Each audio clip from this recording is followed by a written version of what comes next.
If you're a maintenance supervisor for a commercial property, you've had to deal with everything from leaky faucets to flickering light bulbs. But nothing's worse than that ancient boiler that's lived in the building since the day it was built, 50 years ago. It's enough to make anyone lose their cool.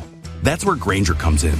With industrial-grade products and dependable fast delivery, Grainger can help with any challenge, from worn-out components to everyday necessities. Call, click Grainger.com, or just stop by. Grainger, for the ones who get it done. Yes, Roma wines taste better because only Roma selects from the world's greatest wine reserves for your pleasure. And now, Roma Wines, R-O-M-A. Roma Wines present Suspense. Tonight, Roma Wines bring you Miss Ava Gardner in Lady in Distress, a suspense play produced, edited, and directed for Roma Wines by William Spear.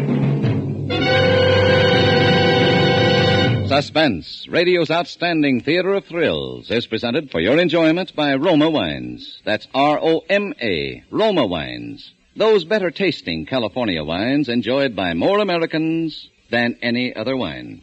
For friendly entertaining, for delightful dining. Yes, right now a glassful would be very pleasant, as Roma Wines bring you Ava Gardner in a remarkable tale of Suspense.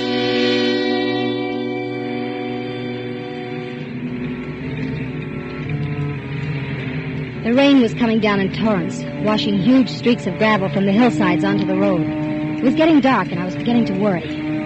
I'd been waiting nearly an hour, and then I saw it. He was edging along the side of the road, his coat collar turned up against the rain, coming toward me. I eased the car into gear and drove up toward him. He had no raincoat on, and he must have been walking for quite a ways, because he was soaked through, dripping with the rain. He stuck out his hand when he saw me, and I stopped. You're going to town? By the Lower Road, is that all right? Well, that's even better. Thanks, lady.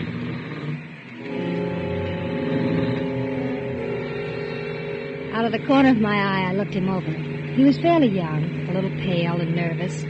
There was no real fear there, and there was a lot of strength. The kind I liked. It's a miserable-looking world tonight, but it's great to be out in it. Maybe you're right. I know I'm right. Little somebody takes the privilege away from you of going where you want to go and doing what you want to do. And you know how good it is to be out. You used the word out twice. Did you just get out of someplace? Yeah. Where? That's my business. Oh, I'm sorry. Yeah, so am I. I shouldn't be so touchy with you. You were nice to me, giving me a ride. Only if I told you where I came from, it might frighten you. I don't think it would. Look at me. There's only one place a guy like me would get out of. Jail? They call it the state penitentiary. Oh, yes, I passed it a half hour ago. Did you just get out? Just got out this morning. This morning? This is Sunday. So what? The state penitentiary doesn't release men on Sunday. Only on weekdays. Well, they released me. You think I broke out? Well, maybe you're wrong, and maybe you're right. What are you jumping for? I'm just reaching for a cigarette. Mind if I smoke? No, you can smoke. Cigarette? No, thanks. What are you getting nervous about? I'm not nervous. See? I told you if you knew where I came from, you'd be frightened. It's natural. Why did you tell me? I just felt like talking. I haven't talked to a dame, a lady, for a long time. Like it? Yeah, I do. I don't think I ever talked to one quite like you before. What do you mean, quite like me? You know what I mean. You know what you got on a ball, every bit of it. You like that? I could try. Don't get me wrong. I don't usually pick people up. Okay, relax. I'm not going to do anything to you. Just drive me into the city and let me off. Of course, it would be nice if you didn't say anything to anybody about picking me up. I won't say anything. What are you turning in here for? I'm hungry. I haven't eaten anything all day. You can wait a little while longer. We have 90 more miles to drive, and I'm going to get a sandwich now. Okay. Wait a minute. Let's just understand. You know what this is, don't you? It's a gun. And it shoots. Don't forget that. I won't. Okay, on your way.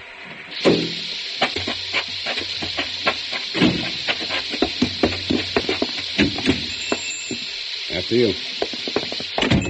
Well, nice weather for ducks, huh, folks? Yeah. You, all alone in here, Mac? Yep, glad you dropped in. Suppose you're in a hurry to get home, though. Back to the kiddies and the mother-in-law, huh? Yeah. Now, what do you have? Coffee and a hamburger, please. Make it 2. Coming up. Everything on those bergs? Sure. Well, what's a little onion among friends, huh?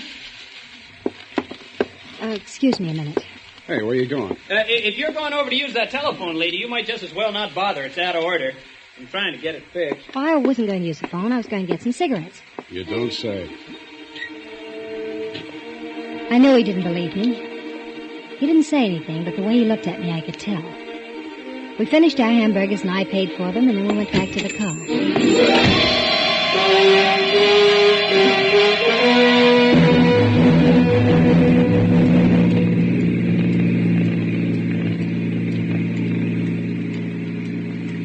What'd you want to make a telephone call for? I wasn't going to. Wasn't because of me, was it? I told you I wasn't going to make a call. I just wanted some cigarettes. You turned down my cigarette a little while ago. They were the wrong brand. You bought the same brand I offered you. Who are you trying to kid, beautiful? Oh, let's not talk about it. It's not important.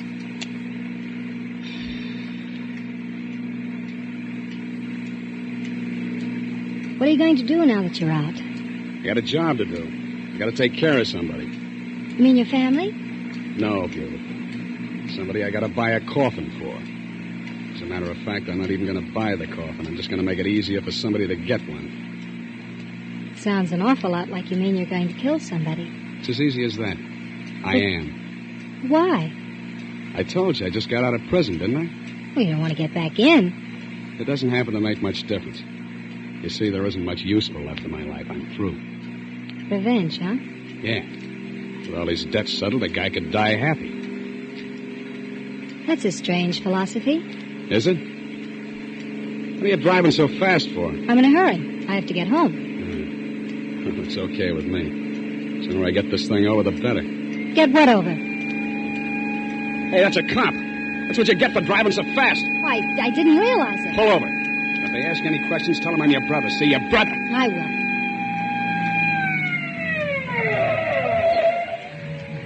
Don't say anything you'd be sorry for, beautiful.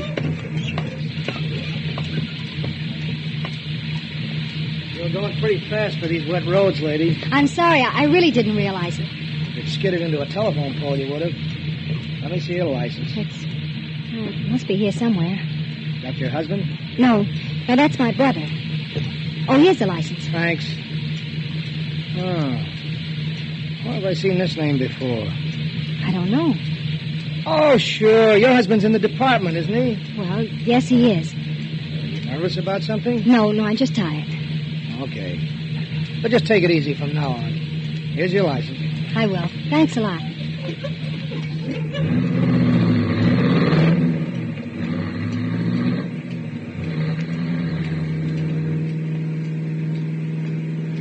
So your husband's in the police department? Yes. Maybe you'll get a promotion. For catching you? Don't be foolish. Nobody's going to catch me unless I want him to. Not even you, beautiful. What did you mean about my husband? About his getting a promotion? Well, just between you and me, you know what I mean. There's somebody I got to take care of is also in the department. What department? Don't act dumb. The police department. Oh. Keep your eyes on the road. I am. You weren't. You were looking at me. Well, what do you expect me to do? You don't exactly make me comfortable sitting there. You recognized me, didn't you? Didn't you? I'm not sure. Yes, you are. And that could be a mistake. Believe me, I don't know who you are or anything about you. That's a lie. Stop looking at me. All right. I'm going to kill Ralph Harris. I don't want to know anything about it. Yes, you do. You know Ralph pretty well. No, I don't. I never heard of him. Stop dummying up. I saw the license when you handed it to the cop. I'm going to kill your husband, Mrs. Harris. You knew it back a few miles on the road. I could see it the way you looked at me. You know, somehow I get the idea you're not going to mind that like you should. Why don't you say something? I can't think of anything. Now that you know, I think you and me are going to have a little understanding. What are you doing? Nothing. Just reaching for your pocketbook. I only have $10 in it. I don't need money that bad. Then what? I'm going to get your address. Women carry more things. Here it is. 627 Mill Street, huh? Here, you can have your pocketbook back. I'm going to take the license. I want to make sure I don't forget. What are you going to do with me? I haven't quite decided yet, beautiful. I haven't quite decided.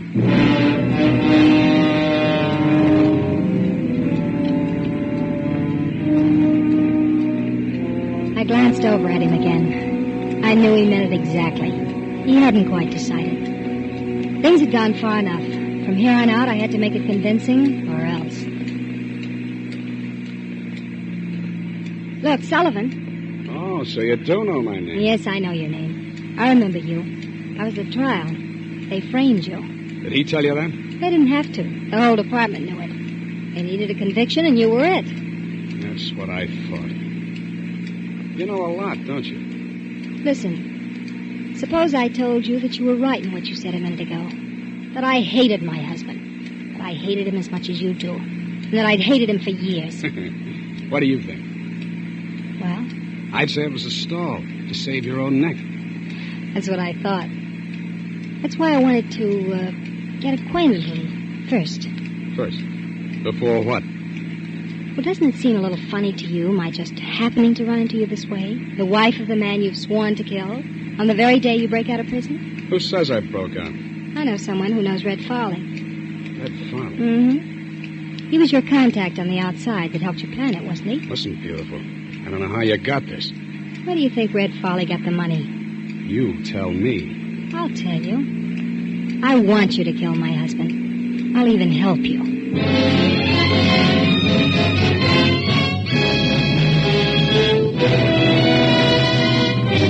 For Suspense, Roma Wines are bringing you Ava Gardner in Lady in Distress. Roma Wines' presentation tonight in radio's outstanding theater of thrills, Suspense.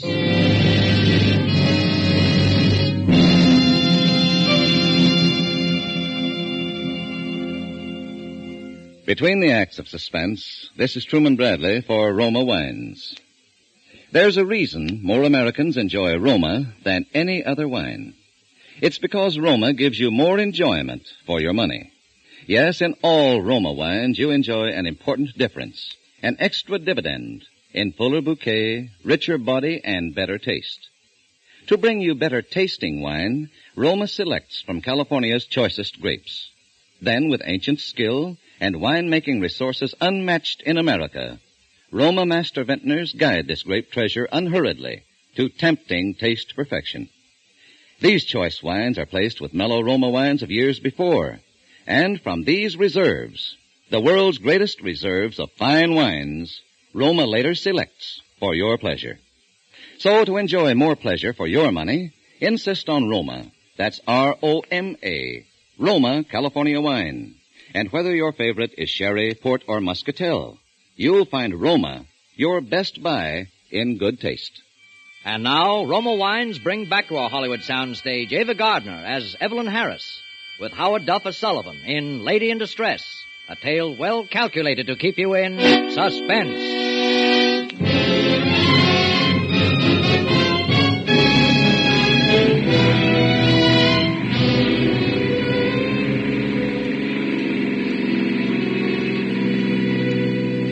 He was beginning to believe me now. When I told him that I knew who'd helped him make the prison break. When I told him that I'd put up the money for it. When I told him that the man he wanted to kill was the man I wanted to kill. When I told him that man was my own husband. We drove along for quite a while without saying anything. Then I pulled into a gas station. What's the idea of coming in here? You don't need gas. You still don't trust me, do you? I don't know. Look, Sullivan, I have to make a phone call to my husband. Oh, no. I'm not that dumb, beautiful. But I have to call him. I told him I would. If I don't, he'll think something's wrong. You can listen. All right. I'll listen.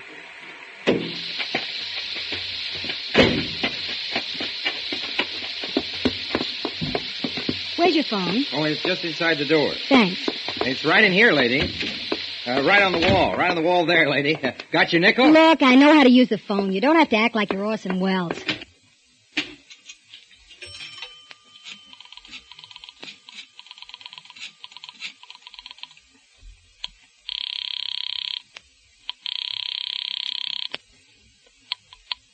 Hello? Ralph, Yes? this is Evelyn. I'm 25 miles from the city. The rain slowed me up. You should have started earlier. I know, but I didn't. Everything all right? Yes, everything's all right. Well, I'm glad to see you're getting some sense in your head. Hurry up and get here. Well, it won't take long. You're not going to give me any more trouble, are you? No, Ralph. From now on, I don't think you have a thing to worry about.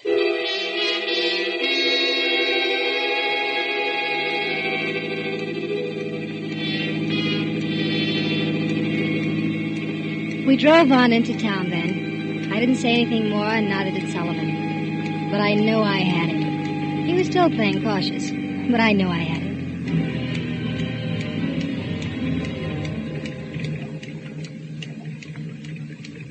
Well, here's where I let you off.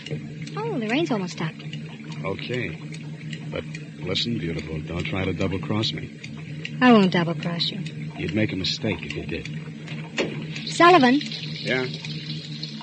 My husband always keeps his car in the garage. Every night, just as it gets dark, he walks into the garage to get the car. Alone. You know, you're quite a dish, beautiful. And there's no light in the garage. Come here. Good night, beautiful.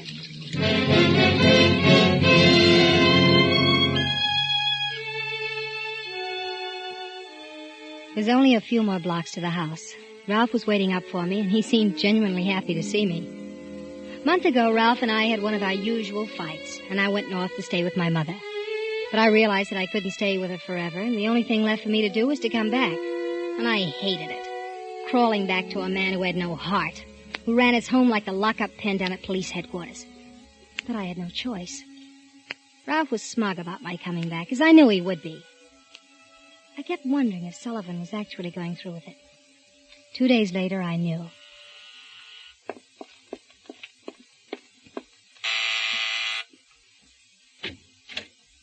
Good morning, Mrs. Harris. Get inside. Someone might see you. How did you know I was alone? I got friends. Your husband's working right now. He won't be home for 5 hours. What do you want, Sullivan? Let's not act like children. I said I was going to kill your husband, and I meant it. What are you coming here for at this time of day? See this? That little box? Yeah. When you do the wrong thing with it, it blows up. Oh. All I do is put this under the hood of somebody's car, hook it up to the starter, and when somebody gets in his car to drive off somewhere, all he does is step on the starter. And he doesn't have to worry about driving a car ever again. Oh.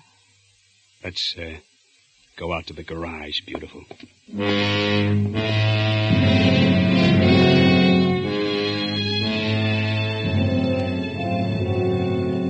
We went out to the garage. Sullivan hooked the explosive up under the hood of Ralph's car. Then after a while, he went away. All the rest of the day, I was nervous and worried. The last minute, I even wanted to go out and disconnect it, but I didn't. It was foolish to be nervous. It had all gone along fine so far. By the time Ralph came home, I was composed and tried not to show that anything was any different than it always was. After dinner, Ralph was doing some paperwork on a housebreaking case. Oh, these reports are a nuisance. Anything I can do to help you? No. You know less about these reports than I do. Well, I just thought maybe there might be something. Well, there isn't, so stop bothering. All right, Ralph. Wait a minute. There is something you can do. What? Go out and get the car and bring it around to the front. No. What? What are you looking so surprised about? As soon as I finish the report, I want to run down to the station. Did it save time if you got the car out? I'd rather not. What's the matter with you? Well, I have trouble getting out of the driveway. It's too narrow. Ah, you've taken the car out 100 times. What are you talking about? Well, Ralph, I've got a cold coming on. I'd rather stay inside. Put a coat on. It isn't cold out anyway. I don't want to drive your car. Look, the least you could do is help me out once in a while when I ask you to. Heaven knows you never do anything for me anyway. Well, it won't save that much time. Get the car out before I get mad. All right, Ralph. If you want me to, I'll get the car.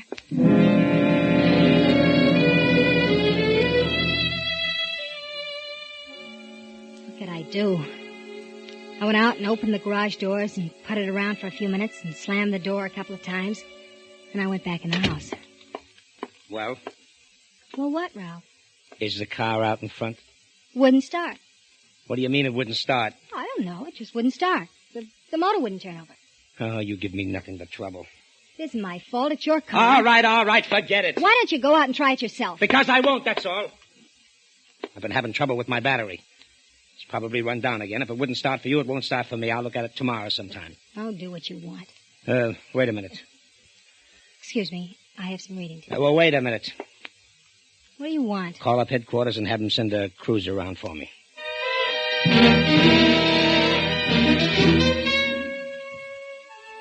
I could hardly sleep that night.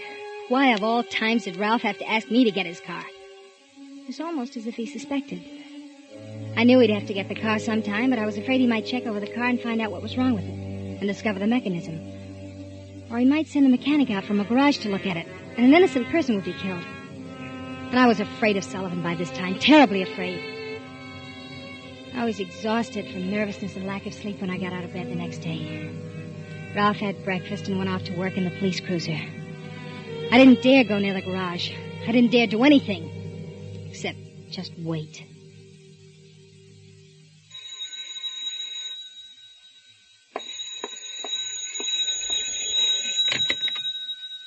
Mrs. Harris? Yes? Sullivan speaking. Oh, hello. I've been reading all the papers, and I haven't seen anything about your husband yet. Yes, I know. What happened? Well, last night, he didn't take the car out. Why not? I don't know why not. He just didn't, that's all. Mrs. Harris, you wouldn't try to stall me, would you? No, I swear that's what happened. He left the house in a police cruiser. He didn't take his car. You know what I think? No, what? I think I'm going to take a run out there and check up myself. Your husband isn't home, is he? No, he won't be home for 3 hours. Okay, beautiful. You can expect me.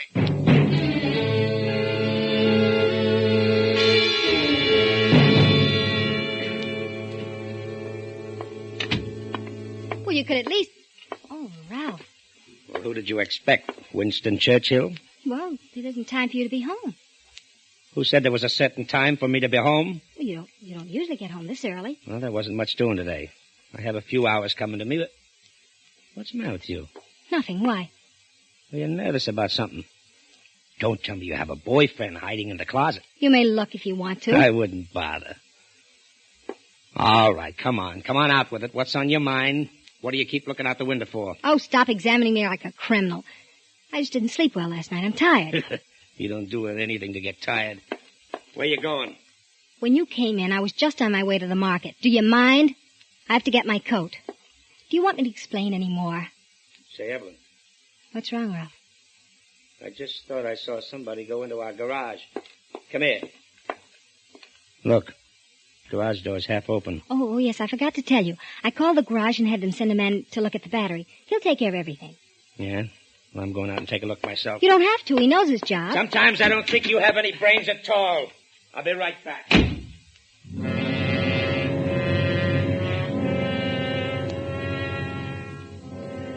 I stood there at the window watching.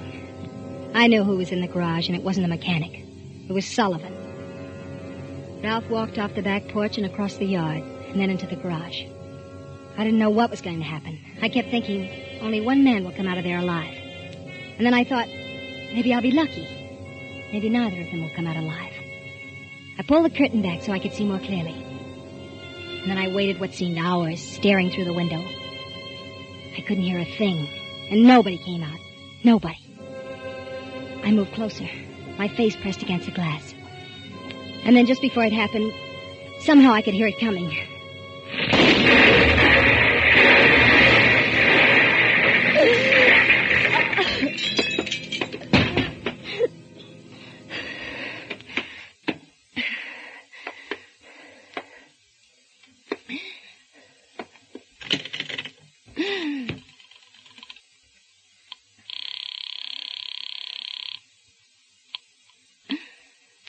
Operator. Get me to police headquarters. Just a moment.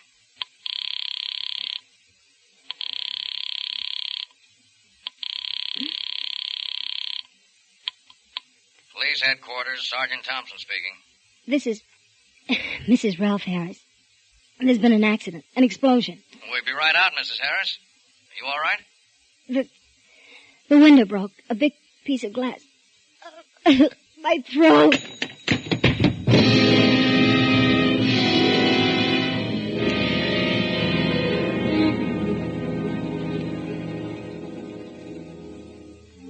one way I was lucky. Neither of them did come out alive. But in another way, I wasn't so lucky. I'm going to die.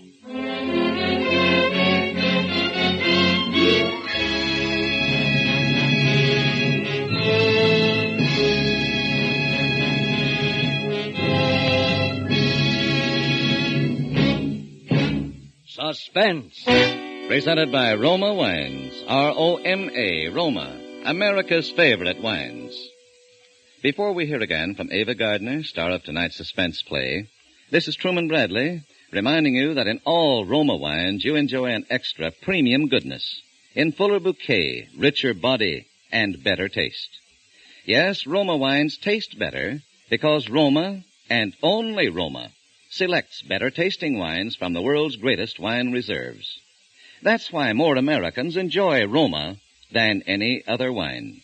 So ask for Roma wine, R-O-M-A, Roma, a premium wine in everything but price. Enjoy Roma California Sherry before dinner tomorrow. This is Ava Gardner. It's been a great pleasure to appear on Suspense, which is such a favorite to all of us here in Hollywood. Next Thursday's Suspense show will be one that I certainly won't miss. The most coveted honor which a radio program can achieve is the annual award given for excellence in drama by the George Foster Peabody Foundation. This year the citation was given to Suspense, and one of the 3 suspense plays which is particularly mentioned in connection with the award was that which will be rebroadcast next Thursday. It's called Dead Earnest. Good night. Ava Gardner appeared through the courtesy of Metro-Goldwyn-Mayer, producers of the Technicolor picture The Yearling, starring Gregory Peck, Jane Wyman, and Claude Jarman, Jr. Tonight's suspense story was written by John Michael Hayes. Next Thursday, same time, you will hear an all-star cast of Hollywood's finest radio players headed by Wally Mayer in Suspense. Produced and directed by William Spear for the Roma Wine Company of Fresno, California.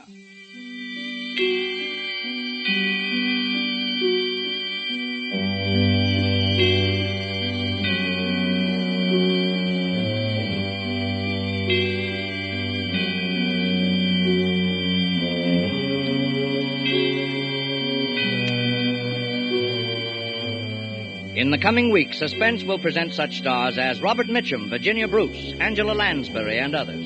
Make it a point to listen each Thursday to Suspense, radio's outstanding theater of thrills.